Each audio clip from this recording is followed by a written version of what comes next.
Wah, besar dan keren banget ya gedungnya. Iya nih, bagus juga gedungnya. Pasti banyak banget nasabah yang menabung uangnya di sini. Tapi kalau banyak nasabah yang menabung di sini, kira-kira aman nggak ya data pribadinya? Data-data yang kita berikan pasti sudah tersimpan dengan baik di hard drive perusahaan. Ngomong-ngomong hard drive, kemarin aku ada baca berita deh mengenai perusahaan keuangan yang membeli hard drive di era residensial, di mana pembelian set hard drive tersebut bertentangan dengan kebijakan perusahaan. Bener, aku juga baca katanya seharusnya perusahaan tersebut membeli aset hard drive di daerah Jakarta Pusat kan? Kira-kira bisa kita selidiki nggak sih kasus ini? Menarik sepertinya. Ayo kita selidiki. Oke, ayo. Assalamualaikum warahmatullahi wabarakatuh. Salam sejahtera bagi kita semua. Perkenalkan kami dari tim S yang beranggotakan Jul Henry Ramadhani, Nurul Fadilah, dan Natasha Alifah akan menjelaskan analisis audit investigatif terkait indikasi fraud pada pengadaan hard drive di kantor cabang perusahaan perbankan keuangan pada KBMK Audit Investigatif 2024. Berdasarkan kasus yang diberikan, terdapat indikasi potensi kecurangan dalam transaksi pembelian hard drive yang dilakukan oleh divisi IT, di mana hal tersebut bertentangan dengan kebijakan perusahaan. Perusahaan seharusnya menggunakan satu jenis produk yang dibuat oleh perusahaan perangkat multinasional yang telah memiliki sertifikasi keamanannya. Namun yang menarik perhatian adalah alamat vendor yang tercantum pada voucher transaksi. Alamat tersebut terletak di area residensial di sebuah daerah di luar Jakarta. Sementara perusahaan perangkat multinasional yang telah disebutkan hanya memiliki distributor utama di wilayah Jakarta Pusat dan tidak memiliki distributor eceran lainnya. Fraud adalah tindakan curang yang dilakukan untuk mendapatkan keuntungan yang tidak sah dengan cara menipu atau merugikan pihak lain. Salah satu teori fraud yang berhubungan dengan kasus ini adalah The Fraud Hexagon, di mana teori ini menjelaskan terdapat 6 elemen yang dapat memicu terjadinya kecurangan, yaitu terdiri dari tekanan, kesempatan, rasionalisasi, kolusi, kemampuan, dan kesombongan. Staf IT mungkin memiliki tekanan untuk mencapai target bisnis terkait penyelesaian suatu proyek dalam peningkatan kapasitas penyimpanan data. Adanya tekanan pribadi seperti finansial juga dapat mendorong mereka untuk melakukan kecurangan demi mendapatkan keuntungan. Kemudian adanya kesempatan, di mana kurangnya pengawasan atau kontrol yang efektif dalam proses pengadaan aset memungkinkan untuk terjadinya transaksi dengan vendor yang tidak sah atau tidak berwenang. Kondisi ini menciptakan kesempatan untuk melakukan tindakan yang tidak sesuai dengan prosedur yang telah ditetapkan. Tindakan rasionalisasi yang dilakukan dapat berupa pembenaran moral. Staf IT bisa saja membenarkan tindakan pembeliannya dari vendor non-resmi dengan alasan lebih murah atau produk yang sesuai dengan kebutuhan. Keyakinan mereka dalam menghindari kerugian dikarenakan transaksi yang dilakukan bernilai wajar. Selanjutnya ada kolusi. Dengan keterlibatan pihak lain seperti vendor atau staf pengadaan dapat meningkatkan peluang keberhasilan dalam melakukan tindakan kecurangan.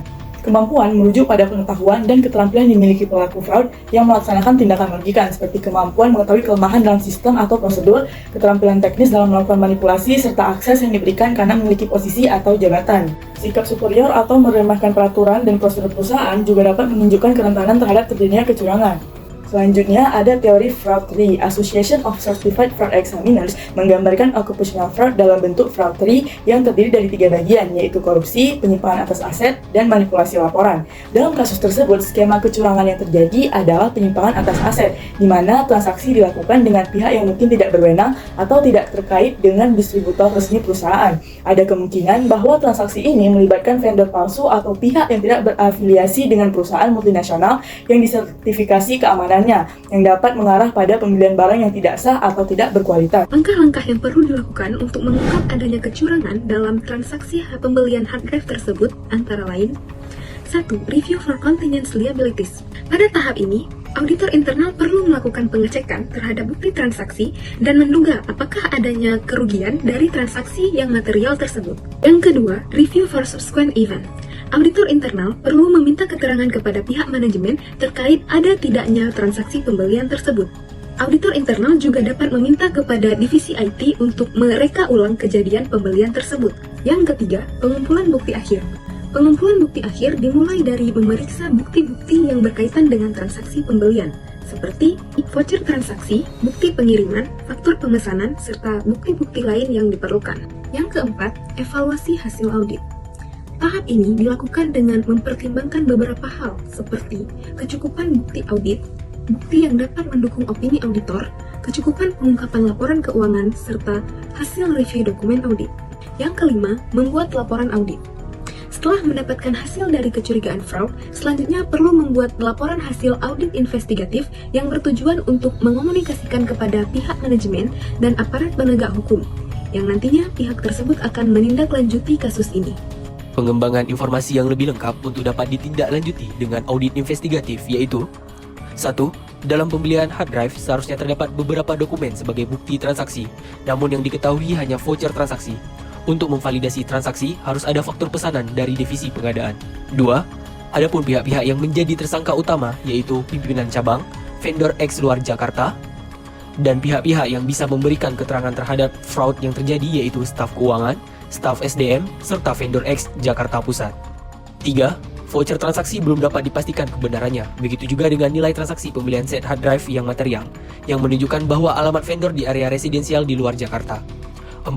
Sebagai perusahaan-perusahaan nasional yang bergerak di bidang perbankan keuangan, perusahaan hanya dapat menggunakan satu jenis produk yang diproduksi sebuah perusahaan perangkat multinasional yang telah mempunyai sertifikasi keamanannya.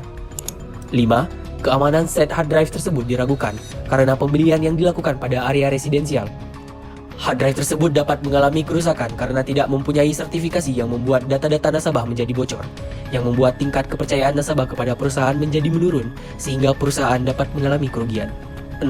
Perusahaan belum menerapkan peraturan yang berlaku serta pengendalian internal perusahaan yang kuat karena set hard drive tersebut belum dapat dipastikan sertifikasi keamanannya.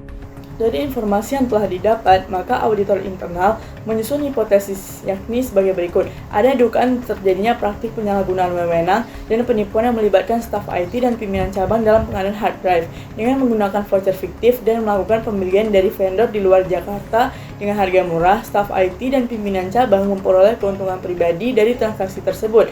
Praktik ini melanggar Undang-Undang Nomor 1 Tahun 2023 Pasal 604 tentang Abuse of Power. Selain itu, terdapat indikasi bahwa penipuan telah terjadi sejak saat pembelian hard drive, di mana staf IT sering membeli barang dari area residensial tetapi memasukkan alamat vendor X Jakarta Pusat dalam voucher transaksi, menunjukkan adanya upaya untuk menyembunyikan kegiatan yang tidak sah. Program audit yang dapat dilakukan oleh auditor internal yaitu 1. Tahap pra-perencanaan. Pada tahap ini, auditor internal akan mengidentifikasi sumber informasi dan memverifikasi bukti transaksi untuk memastikan kebenaran dan keabsahan transaksi. Yang kedua, tahap perencanaan. Tim audit akan menyusun hipotesis bahwa terdapat potensi penyalahgunaan wewenang dan penipuan yang dilakukan oleh pimpinan cabang, staf IT, dan vendor X di luar Jakarta. Yang ketiga, teknik pengumpulan bukti. Teknik pengumpulan bukti ini melibatkan wawancara pada pihak yang terkait, pemeriksaan fisik hard drive yang dibeli, serta analisis data transaksi untuk mendeteksi pola anomali yang mencurigakan. Yang keempat, evaluasi bukti. Mencakup tindakan yang melanggar hukum atau kebijakan perusahaan. Tim audit akan membuat laporan audit, menyajikan kesimpulan singkat dari hasil audit, kemudian menegaskan temuan utama dan rekomendasi. Yang keenam, tindak lanjut.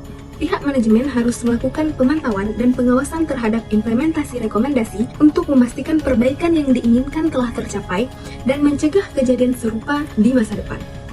Dalam kasus transaksi pembelian set hard drive oleh divisi IT pada sebuah cabang perusahaan perbankan, telah ditemukan indikasi potensi kecurangan. Landasan teori yang mendasari kasus fraud ini meliputi The Fraud Hexagon dan Fraud Tree.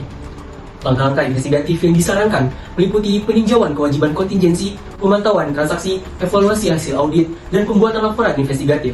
Untuk mendalami investigasi, penting memperoleh informasi tambahan, mengidentifikasi pihak terkait, dan menyusun hipotesis praktik kecurangan yang mungkin terjadi.